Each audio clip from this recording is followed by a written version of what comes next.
de COVID-19 de la UNAM. Es académico de la Facultad de Medicina. Buenos días, doctor. ¿Qué tal? Buenos días, Ángel. Buenos días, Priscila. Saludos al auditorio. Saludos, doctor. Pues platíquenos, esta vacunación universal que comenzará en 5 estados, se habla de que son Veracruz, Puebla, Guerrero, Oaxaca y Chiapas. Con este programa se busca pues intensificar todavía más el programa de vacunación, porque de acuerdo con lo que mencionan, pues no hay otra alternativa, ¿no? Pues en efecto, digo, es un anuncio que, bueno, era normal, era lo esperado, abrir la vacunación prácticamente a toda la población que es pues candidata a recibir esta vacuna, ya que ha demostrado ser efectiva y segura en esta población, pues es importante hacerlo. Entonces, con esto es un paso más para poder alcanzar esta inmunidad de rebaño tan anhelada en todos los países y pues que próximamente podría ser que se llegara a alcanzar en estas edades de mayores de 18 años, en estos estados de la República. Esto se espera que se anuncie prácticamente en toda la República, pero bueno, esto va a depender prácticamente de la cantidad de vacunas que estén disponibles para la población y de la suficiencia de estas dosis para poder atender la demanda de la población.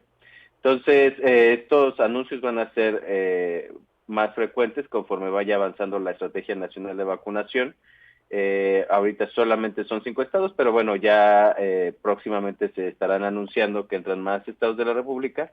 Y pues aquí lo que hay que estar al pendiente es que mientras no se alcance esta inmunidad de rebaño, esta inmunidad de grupo, que pues tendría que ser más del 90% de la población vacunada mayor a 18 años para poder llegar a pensar en controlar la transmisión, la intensidad de la transmisión comunitaria, pues tendremos que estar ocupando todas las mismas medidas que han demostrado ser efectivas para cortar las cadenas de transmisión, sobre todo el uso del cubreboca en espacios públicos.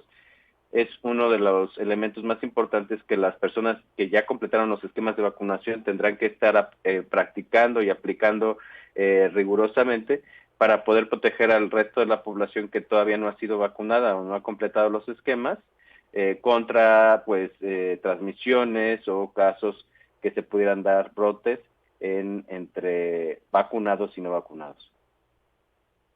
Para la gente que no sabe a qué se refieren con vacunación universal, se habla de que se va a vacunar a todos los mayores de 18 años, ya no por bloques de edad, ¿no? Sino toda la persona que sea mayor de 18 años en estos municipios va a poder acudir y ponerse su dosis.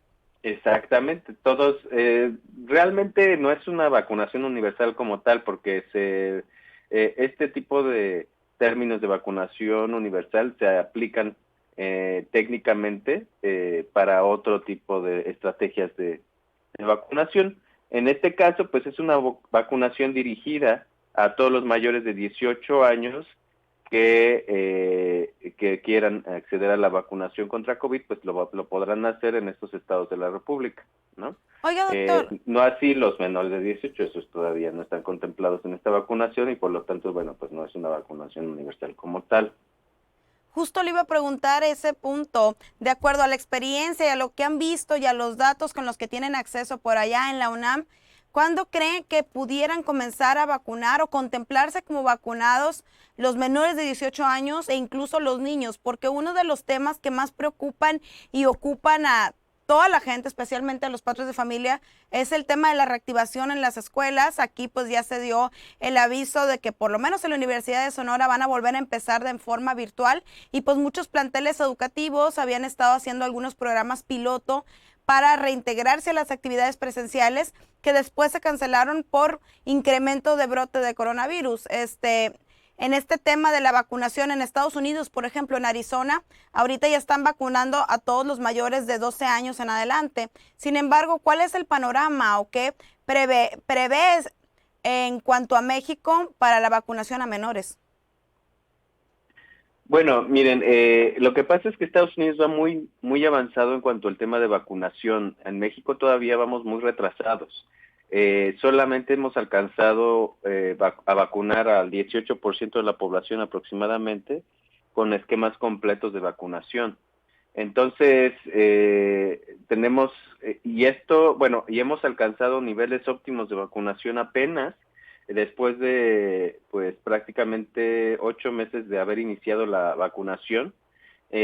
Por ejemplo, por poner un ejemplo, en la población adulta mayor de 60 años en la Ciudad de México apenas están alcanzando coberturas del 93%, en los adultos de 50 a 59 también apenas están alcanzando cifras o coberturas del 94%, pero pues el resto de la población sigue todavía muy rezagada. Estamos hablando que de 40 a 49, por lo menos en la Ciudad de México, es del 82%, pero después de los 40 años, o sea, más hacia abajo, de los 30 a los 39, apenas es el 60%. Entonces, hay que ser muy cuidadosos con esto del avance de la vacunación.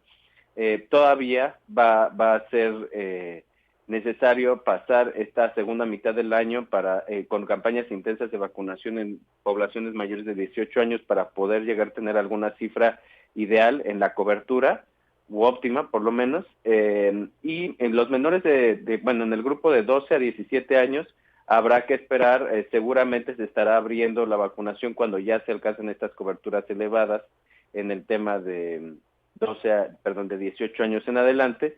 Y para los menores de 12 años, ya están comenzando a hacer algunos estudios que se espera arrojen los primeros resultados, por lo menos en el bloque de los 9 a los 12 años, o incluso de los 6 a los 12 años en algunas otras vacunas de RNA, para finales de esta segunda mitad del año. Entonces, y para los menores de 6 años se espera que ya se arrojen los primeros resultados sobre la seguridad y puedan aplicar para su uso de emergencia a partir de la primera mitad del 2022.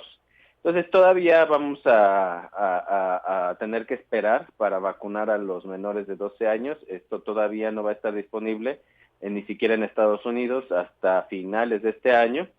Y mientras tanto tendremos que estar reforzando las medidas de búsqueda intencionada de casos asintomáticos, sobre todo si es que queremos reactivar las escuelas, porque recordemos que en los menores de edad o en los jóvenes, ¿no? En el caso de las universidades, pues tenemos casos, la mayor parte de los casos de COVID son asintomáticos, o sea, una menor proporción desarrolla COVID leve y todavía menor proporciones desarrollan casos complicados o muertes por COVID, aunque sí se llegan a dar, pero en una menor proporción. Entonces, lo que tenemos que hacer o tendríamos que estar haciendo es planear cómo es que vamos a intensificar la búsqueda de estos casos asintomáticos a través de una mayor cantidad de pruebas aplicadas para poder cortar las cadenas de transmisión antes de que afecten a los padres, ¿no? Y a los familiares que sí pueden llegar a estar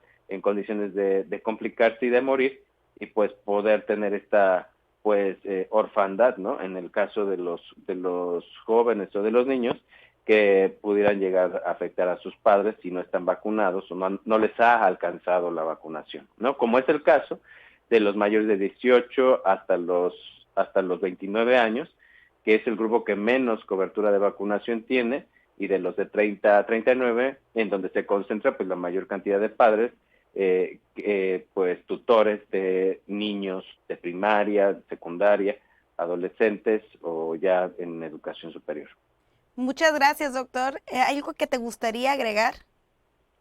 Bueno, sí es muy importante mencionar a los jóvenes, y este es un mensaje dirigido para los jóvenes, o si tenemos padres también radioescuchas con jóvenes mayores de 18 años, que deben de acudir de inmediato a la vacunación sin estar indecisos, sin dudar de la seguridad y de la efectividad que representa la vacunación.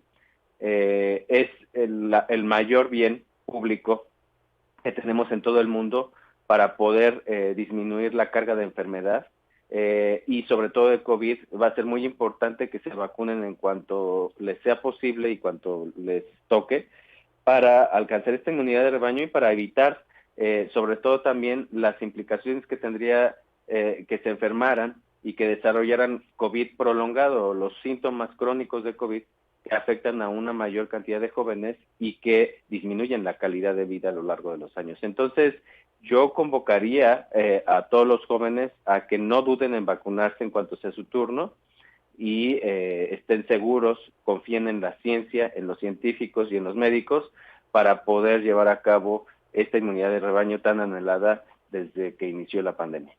Pues muchas gracias, doctor. Muchas gracias. Ahí está el doctor Jorge Baruch Díaz. Él es el vocero de COVID-19 de la UNAM. Y es momento de ir a un corte. Fíjate, antes de ir a un corte, quiero agregar un dato interesante que tuiteó el doctor Marcos Cerrato Félix. Él es el director del Hospital General del Estado de Sonora. Y pone, la hospitalización por COVID continúa aumentando. La buena noticia es que ningún caso en personas con esquemas de vacunación completo. No tenemos casos en nuestro personal vacunado que diariamente atiende a estos pacientes. Vacunas hacen la diferencia. Es decir, que pese a que los casos de personas enfermas de coronavirus están aumentando en el Hospital General del Estado, no hay ningún caso de personas que ya tenían su esquema de vacunación completo, lo cual pues significa que las vacunas están haciendo su trabajo.